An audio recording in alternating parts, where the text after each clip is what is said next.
Welcome to Data Manipulations with Expressions. We'll build practical skills around Polars expressions and a data frame with columns context to add, modify, and combine columns cleanly. First, we'll recap expressions with Polars column and see how contexts like df select and df with columns execute those expressions. Then we'll move through real-world tasks. Conditional logic with Polars when-then, arithmetics for KPIs, string processing via the string namespace, and temporal transformations using .dt. Along the way, we'll emphasize immutability, parallel evaluation of multiple expressions, and chaining for readable pipelines. By the end, you'll be comfortable composing programmatic expressions and turning them into fast, production-ready transformations.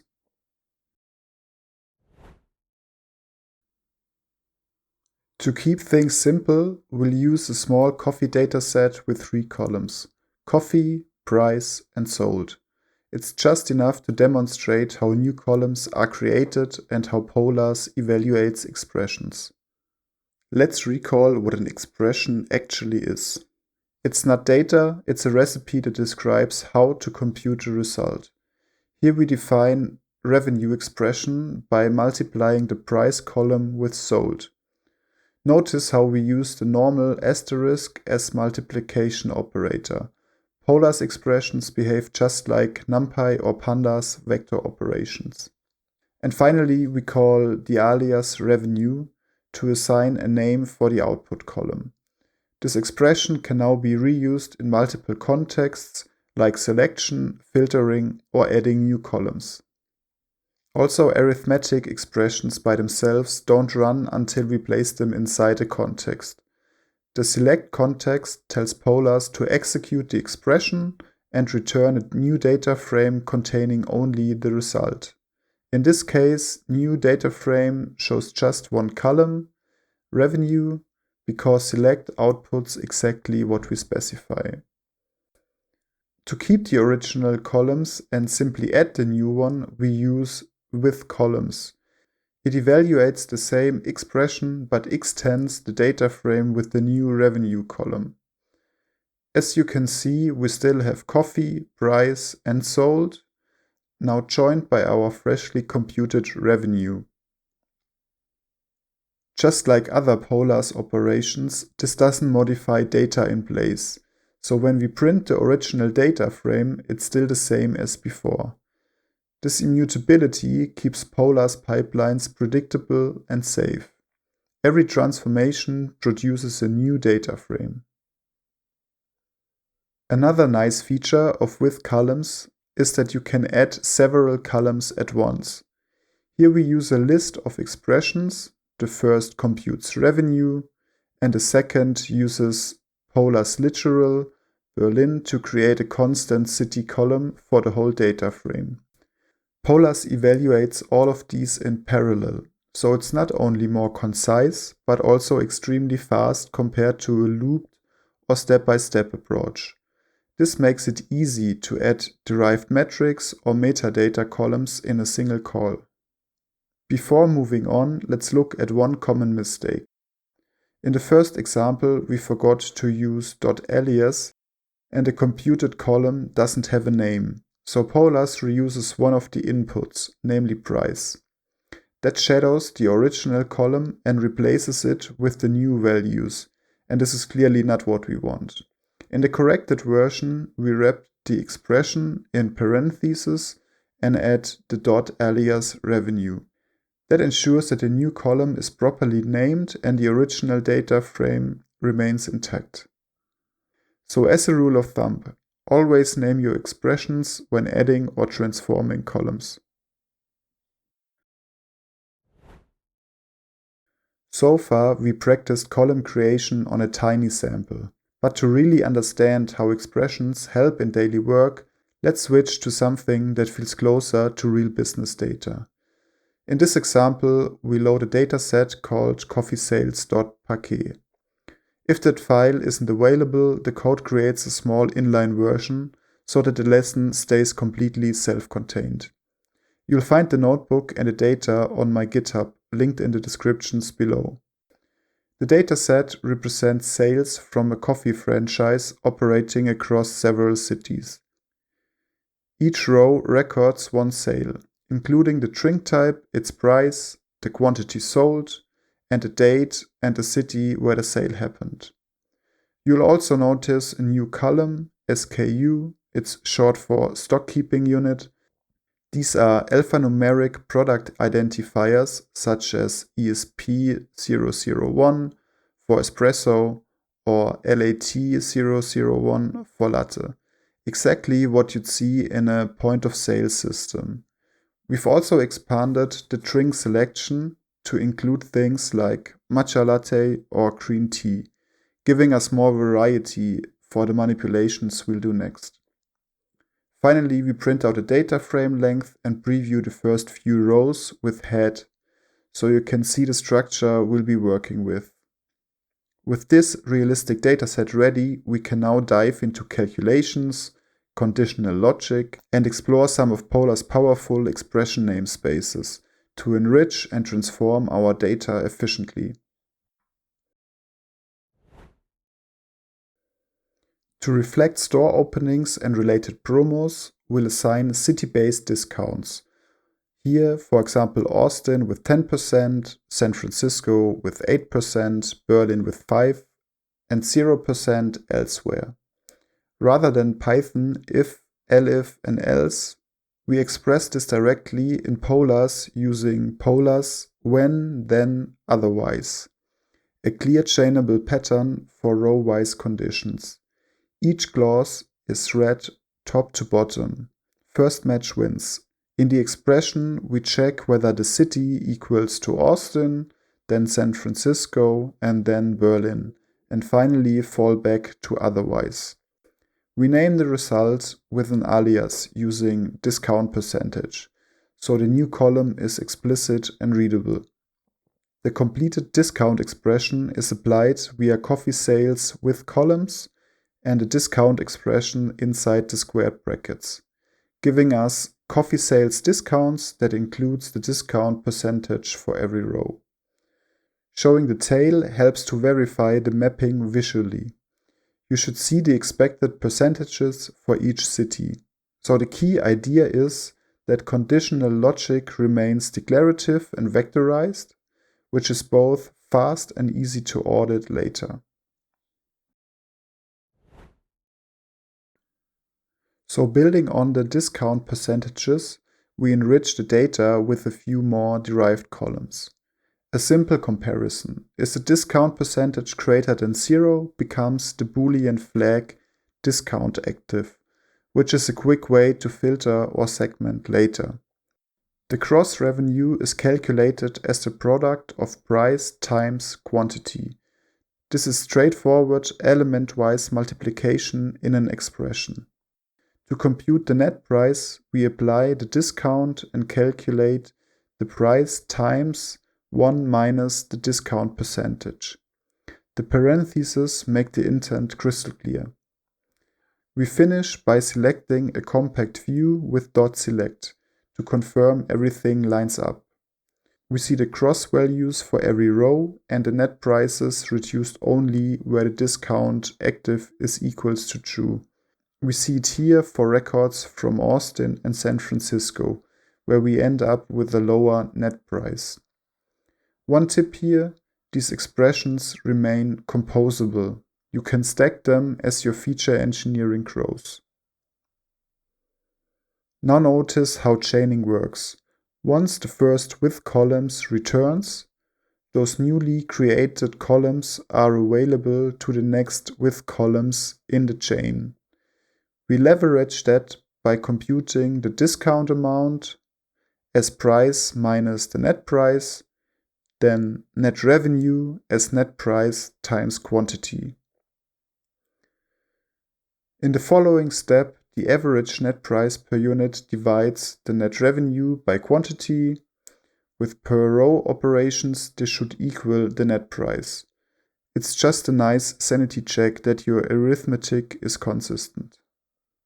The final select offers a tidy summary of the entire calculation path, perfect for the on-screen verification. To wrap this section, here's the entire pipeline expressed as a single chain. It's a common production style in Polars. Chaining encourages vectorized and readable pipelines while avoiding temporary variables scattered around your notebook or scripts. Each with columns block is parallelizable, allowing Polars to optimize execution across expressions. Writing transformations this way keeps your logic linear, traceable, and easy to refactor, without storing intermediate data frames unless you explicitly need to. As a final takeaway, prefer a single expressive chain for clarity and performance, and split into variables only when it helps with presentation or debugging. Until now, we've mostly worked with numeric columns, but text data is just as common in real datasets. Polars offers a dedicated string namespace accessible through .string after an expression that makes working with text both clean and powerful. The full API is quite extensive, but we'll focus on a few practical examples using our SKU, the stock keeping unit. Using string starts with WAT, we can flag items that belong to the water product line. With string ends with 002, we identify second variants within each product class. And string contains 001 finds all first items. It's just like pattern matching in regular text search. The last one combines pattern logic with wildcards, using at.1 to find specific combinations, like the first water or latte products. Each dot is a wildcard for a single character. All of these operations return a Boolean mask, perfect for filtering, grouping, or later aggregations. String functions can also create new strings and not just Booleans. Here we use regular expressions for pattern extraction and replacement. The string.extract call pulls out the numeric part of each SKU, isolating just the item number. The string.replace example replaces short codes with more readable names. In our dataset, SPC stands for specials, such as seasonal or limited time drinks. These operations are vectorized, so every value is processed efficiently in one go. Even transformations, like changing capitalization, are still regular Polars expressions. We define lowercase strings by chaining to lowercase and assigning it a name with alias. This way we can reuse it easily in a later with columns context. Once we apply it inside a context, we can generate both lowercase and uppercase versions of the string column. The string to uppercase method works exactly the same way. Notice how we select all columns starting with string using a regex pattern. This keeps our output focused on the relevant transformations. The string namespace also supports cropping and splitting. Using string head, we grab only the first 3 characters, giving us a quick shorthand for the product's category code. Alternatively, we can split each stock keeping unit string at the dash, which produces a list column. With list get 0, we retrieve just the first part. Again, the SKU class. This is a great demonstration of how namespaces can stack. Here the .list namespace operates right after .string. Both approaches produce the same result, but the split method becomes especially useful once strings contain multiple parts or delimiters. To wrap up the string namespace, let's combine string functions with conditional logic. We build an assign category expression that groups strings into broader product categories. We need this expression in the bonus part. The logic checks whether the stock keeping unit starts with certain prefixes, like ESP or LAT for our coffee-based drinks, WAT or LEM for bottled beverages, and SPC for our specials. Everything else falls under the other category, thanks to .otherwise, which is providing a safe fallback. The result is a clean category column that makes higher level analysis much easier.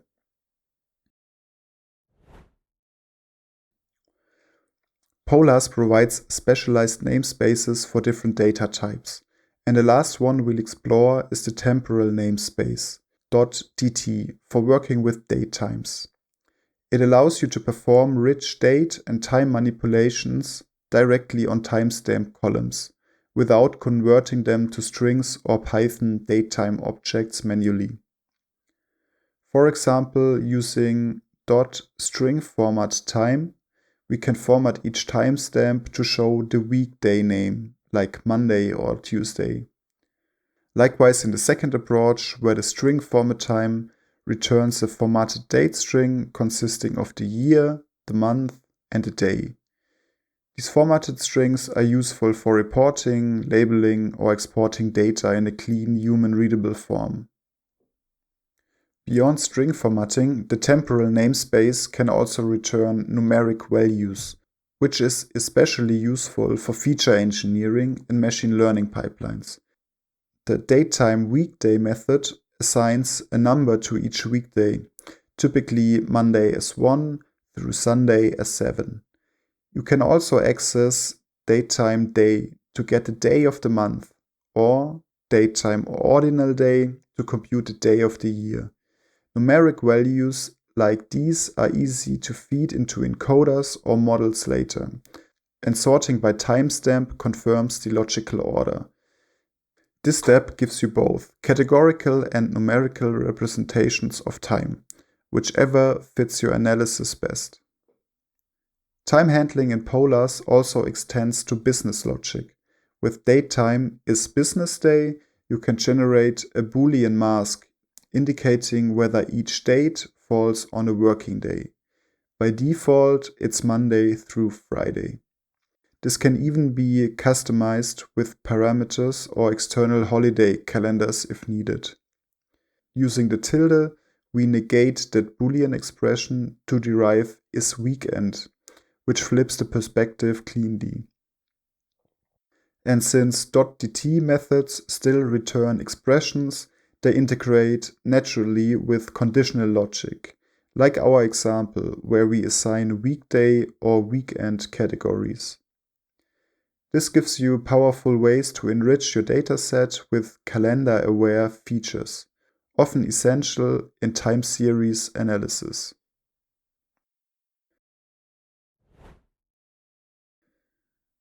Let's finish by bringing everything together in a short practical example.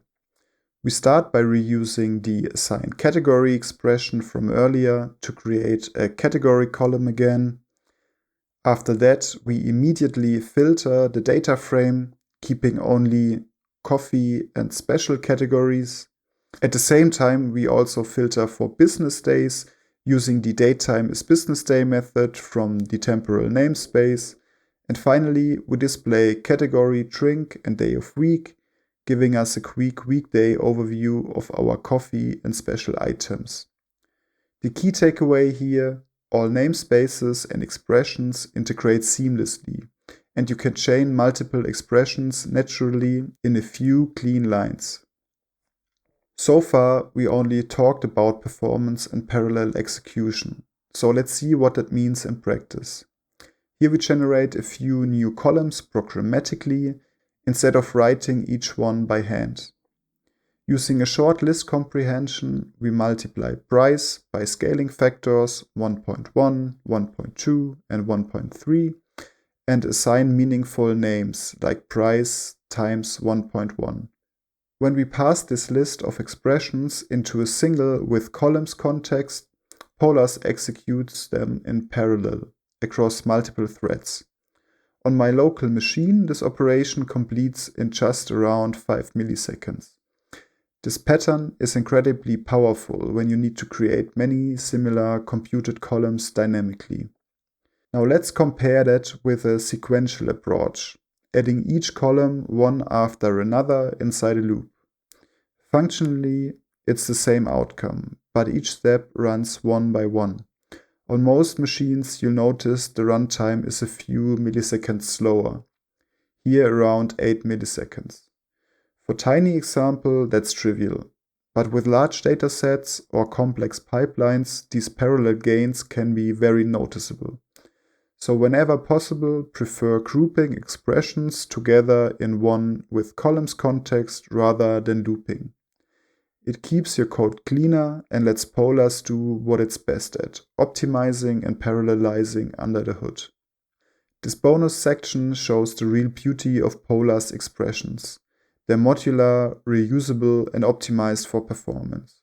You can build them programmatically, combine multiple namespaces, and still keep your pipelines elegant and fast.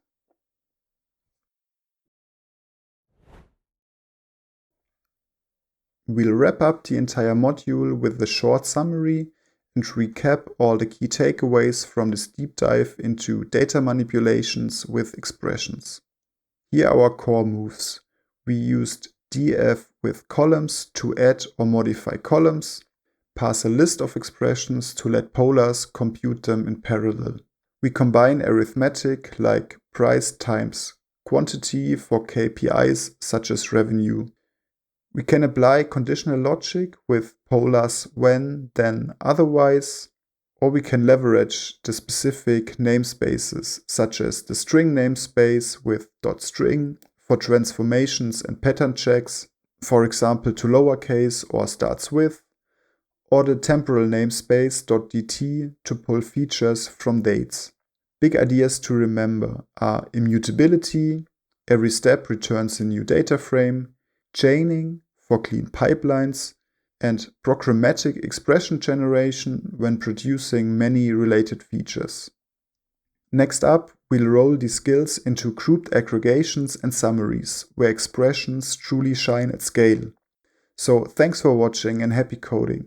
If this helped, please like and subscribe.